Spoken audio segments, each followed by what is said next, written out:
This is where he started. This is what he's doing now. So let's talk a little bit about posing, because this guy actually does a pretty good job. So he's doing a good job of getting some good width going on, and he's not on a lean body fat percentage, but you can see he's got good angles going on here. Then whenever he's doing the turn, he's illustrating that you're always being looked at. So you want to try to keep the waist small, but he's trying to show off kind of that sweep of the lat, and he has pretty good lats. So his arms, I think, could be pretty decent, even more so over time, but like the lats are looking good, and you want to show that whenever you're doing the turns. He would make this a transition, boom, hit the pose. And then looking at the front double bicep, even at a higher body fat percentage, he's got a pretty good vacuum.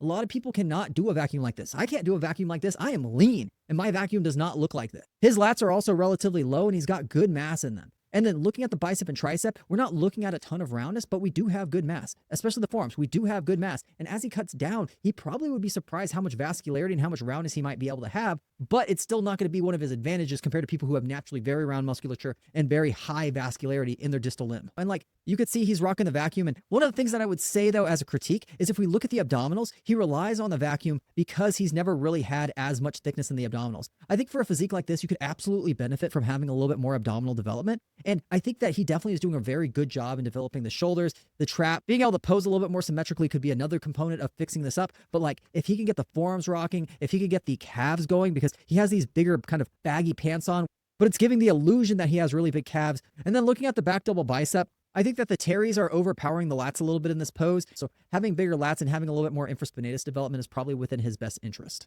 I think that this is absolutely solid progress. And then if we look at the timestamps, I mean, from February 2nd to, 2 years later, you go from this to this, that's a pretty significant transformation.